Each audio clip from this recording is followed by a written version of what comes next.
Dollar. Dirt and money, no soul. Had to go and get it, ain't no time to kick it. Got a stack and flip for my foes. Dollar. Please tell me you can hear me. Don't turn your back and don't neglect me. Just let me know if you need me.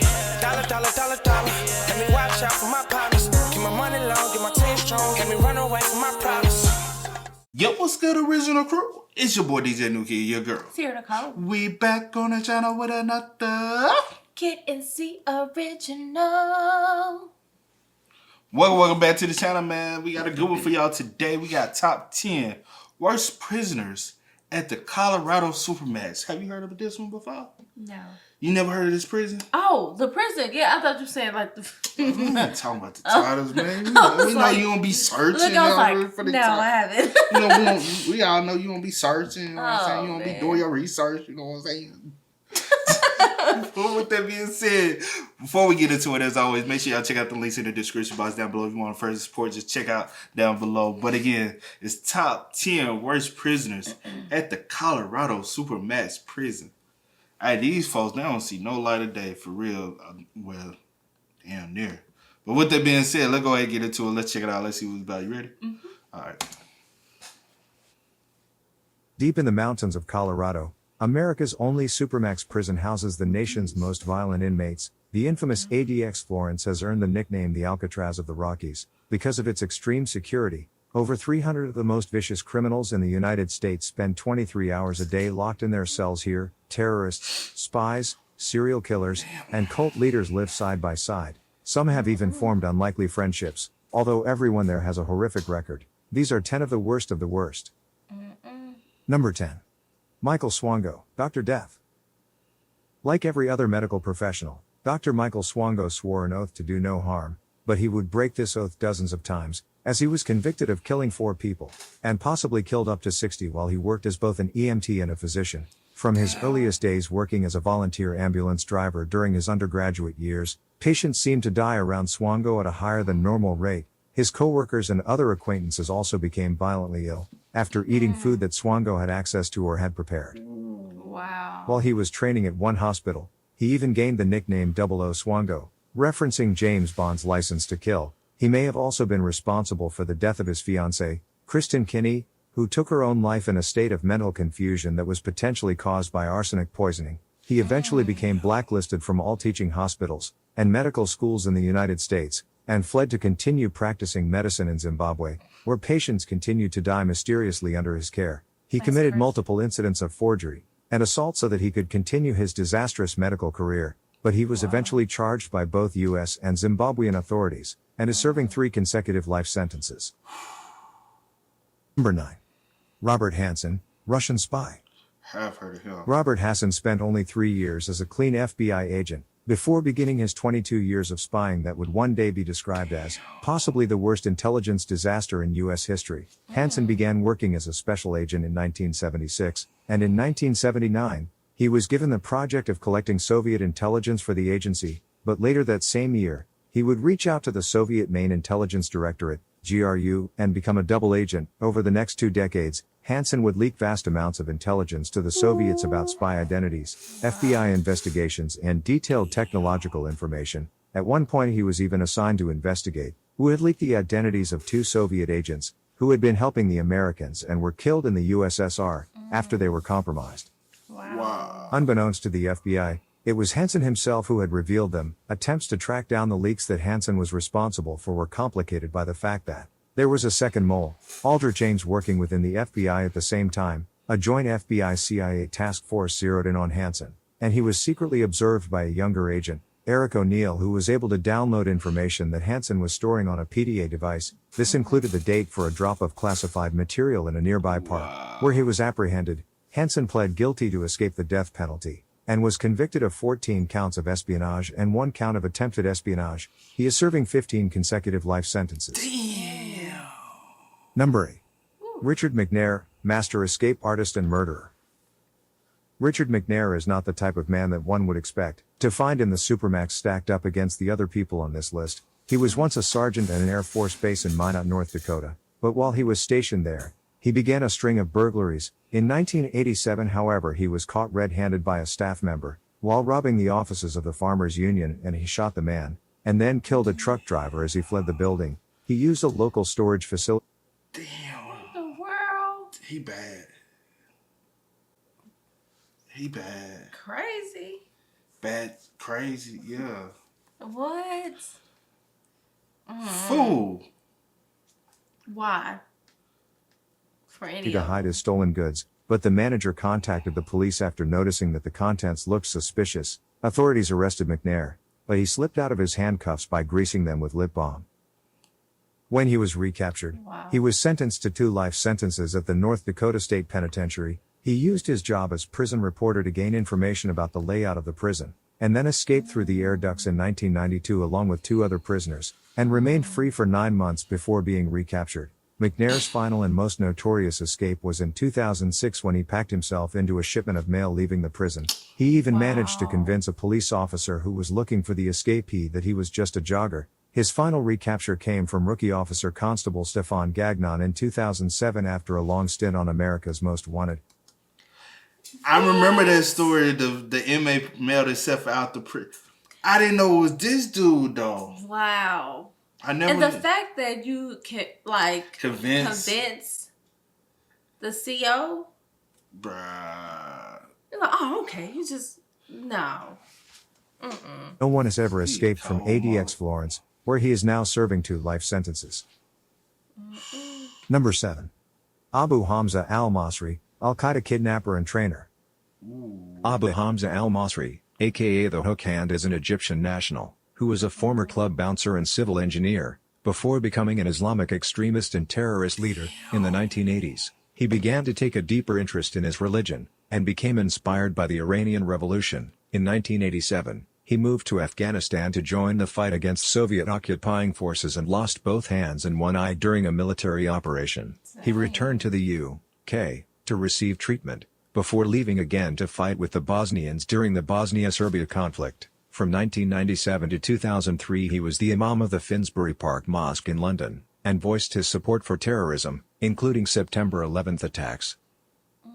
In 2003 the mosque was shut down by police as part of investigation into their possible production of the poison ricin, but al-Masri continued to give sermons from outside the gates. During his time as Imam, al-Masri sent trainees around the world to participate in violent acts, including the kidnapping of 16 Westerners in Yemen, 4 of whom were killed. His team also attempted to establish a terrorist training camp in Oregon, leading to U.S. involvement in his case. In 2006, he was sentenced to 7 years in British prison for inciting violence. In 2012, he was extradited to the U.S., and found guilty of 11 terrorism counts and sentenced to life in prison in 2015. Several of his sons have also been convicted of terrorism and other charges. When placed in the Supermax prison, his hook hand prosthetic was replaced with a plastic spork.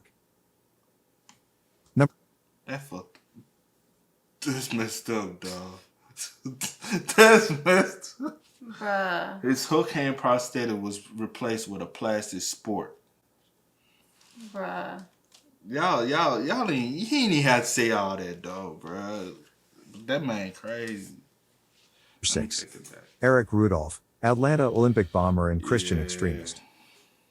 Eric Rudolph spent 5 years on the FBI Most Wanted list for terrorism, until he was arrested by a rookie police officer, while digging through the dumpster behind a Save-A-Lot grocery store. Rudolph grew up in Florida and North Carolina, before moving with his mother to a Missouri compound run by the Christian Identity Movement, a racial interpretation of Christianity that believes Europeans are the chosen descendants of the Israelites, and Jews are the cursed descendants of Cain. Rudolph enlisted in the U.S. Army shortly after this but was discharged for marijuana use. Over the span of 1996 to 1998, Rudolph committed 4 bombing attacks, 2 at abortion clinics and 1 at a lesbian bar. His most notorious attack was when he planted 3 pipe bombs, filled with nails in the main square of the 1996 Atlanta Olympics, killing 44-year-old Alice Hawthorne, causing a fatal heart attack for 40-year-old Melly Ozuniel, and injuring over 100 others. Security guard Richard Jewell led a partial evacuation of the area, and was originally the main suspect, but was eventually cleared and hailed as a hero. Rudolph was finally caught by Officer Jeffrey Scott Postel in 2003 and pled guilty. He was sentenced to 2 life sentences for one of the abortion clinic bombings that had killed a police officer, and later 2 more life sentences for the Atlanta bombing. He now spends 22 hours a day in his 80-feet cell. That's crazy. Number 5. Simon Trinidad, FARC guerrilla leader.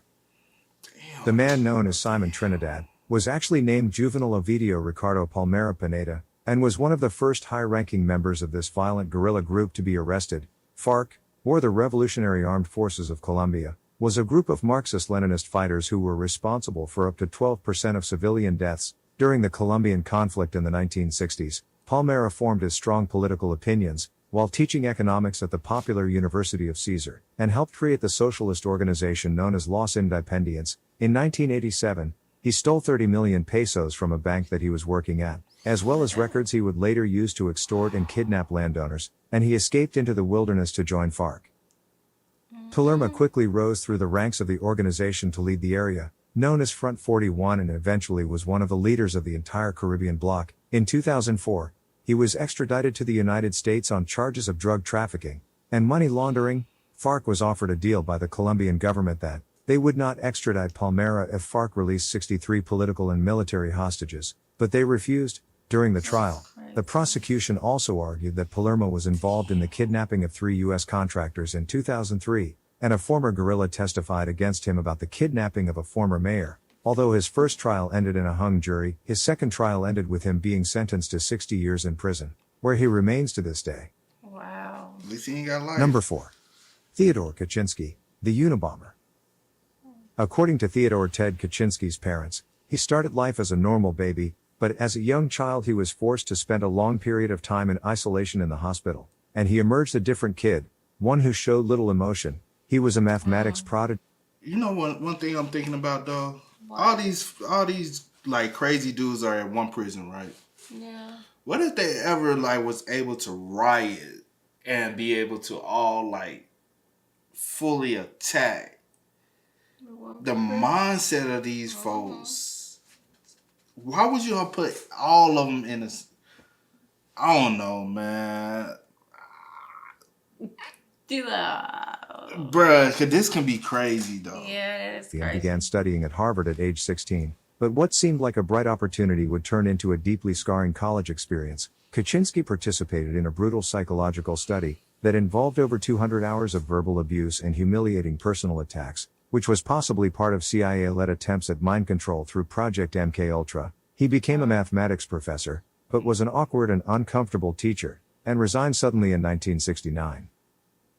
Kaczynski soon moved to a remote cabin near Lincoln, Montana, intending to live a quiet rural lifestyle, but soon began attacking urban developments that he felt were encroaching on his forest. He developed a deep resentment for what he called industrial technological society. Between 1978 and 1995, Kaczynski sent 16 handmade bombs to figures he felt represented technology, killing 3 people and injuring 23. He planted several false clues in the bombs to mislead authorities. However, his own work would lead to his downfall. In 1995, Kaczynski demanded that newspapers publish his essay Industrial Society and Its Future, and after it was printed by the Washington Post, Kaczynski's brother David came forward with suspicions about his brother that led to his capture and conviction. Kaczynski is serving 8 life sentences at ADX Florence, where he befriended fellow terrorists Timothy McVeigh and Ramzi Youssef.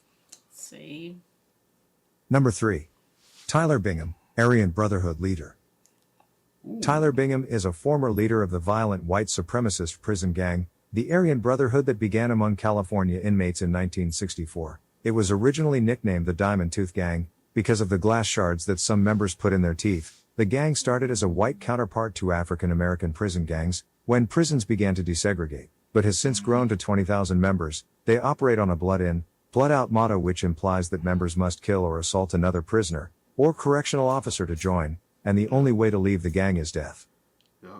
At one point in the 2010s, law enforcement determined that despite being less than 0.10% of the prison population, they were responsible for 18% of prison murders. Bingham rose to be a high-ranking member of the organization's leadership council. In the early 2000s, authorities charged him and 28 other gang leaders with a litany of charges in an attempt to sentence many of them to death. In 2006, Bingham and several others were convicted of murder and racketeering, but federal prosecutors failed in securing the death penalty. According to the Southern Poverty Law Center, the Aryan Brotherhood today is the largest and most deadly prison gang in the United States.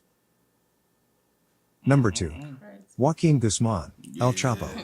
El Chapo. Don't let the nickname Shorty fool you. Joaquin Guzman, aka El Chapo, is one of the most notorious drug traffickers and murders in the world. Born in Sinaloa, Mexico in 1957, Guzman started his journey into the drug world early by growing marijuana with his father. He entered the hard drug trade under known kingpin. I ain't never heard that. Of all the videos we did. I didn't know, like, nobody ever said it started with. I'm about to say about that. Hector Salazar, and later Miguel Gallardo until Gallardo was arrested in 1988. Guzman began his own cartel operations, trafficking more cocaine, marijuana, meth, and heroin into the United States than any other drug dealer in history. In 1993, a rival cartel attempted to assassinate Guzman at an airport, but accidentally killed the Cardinal Archbishop of Guadalajara and 6 other bystanders. Guzman was ordered to pay $12.6 billion in forfeiture. He escaped prison twice in Mexico but was extradited to the U.S. in 2017, and sentenced to life in prison plus 30 years on 10 different charges. Guzman has had at least 4 wives, one of which he kidnapped, and at least 12 children, several of whom have also been convicted on drug charges or killed in cartel warfare. Despite having very little formal education, Guzman's Sonora cartel grew to control 40% to 60% of the drug trade in Mexico. Guzman has claimed to have indirectly killed 2,000 to 3,000 people. He also used intricate tunnel systems for moving drugs and escaping authorities, but he won't have much luck if he tries that at Colorado's Alcatraz. Jeez. Number 1. James Marcello, Mafia Boss. Bro, he didn't talk about a lot of people I know at the Supermax. Well, these are the top 10 words. They probably not doing, they probably No, they are. Mm-hmm. Larry Hoover, Jeff Ford. Come on now, they out there. I mean, you can't put he could have, but I don't know, right. bruh. He number 1. Shit, let's hear what you gotta say. James Marcello, known as Little Jimmy, was a sanitation worker turned mafia boss in Chicago during the 1980s and 1990s. Despite the fact that he was half Irish, Marcello quickly rose through the ranks to run multiple racketeering schemes, loan sharking operations, and eventually planned 18 murders and committed 14. He and his brother Michael Mickey Marcello were convicted of murdering 2 other mafia brothers, Michael and Anthony Tony the Ant Spilatro, and dumping Anthony's body in a cornfield. Damn. This crime partially inspired the 1995 movie Casino. Marcello's own father was killed while collecting a mob debt in 1973, perhaps leading to his son's life in the criminal underbelly of the city. In 2007, Marcello was tried alongside 4 others, mobsters Joey the Clown Lombardo and Frank Calabrese Sr., jewel thief Paul Schiro, and former Chicago police officer Anthony Doyle. Calabrese's brother Nicholas was the prosecution's star witness, and Calabrese's own lawyer said that he was so vicious that he would shoot you in the head over cold ravioli. Marcello appeared cold and matter-of-fact in court as all 5 men were convicted. He is serving a life sentence. Oh, dang. The key to a perfect cold ravioli. cookout, delivery and Cold free ravioli. pickup from Kroger. No raviolis, bruh.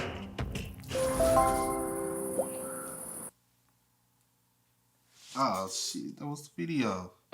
Oh shit, we done set through an ad, bruh. That was the video, bruh. We're gonna have to check out this one too. The Florence Supermax. Hey, they ain't talking about some people I really, in the first beginning, I wanted to know who that little kid was. Well, I don't know if he, but the one that looked young. I wanted. Hey, if y'all got some background stories on him, let us know in the comment section down below. Hey, cause I would like to know who that. Hey, he still got some good shit over here, man.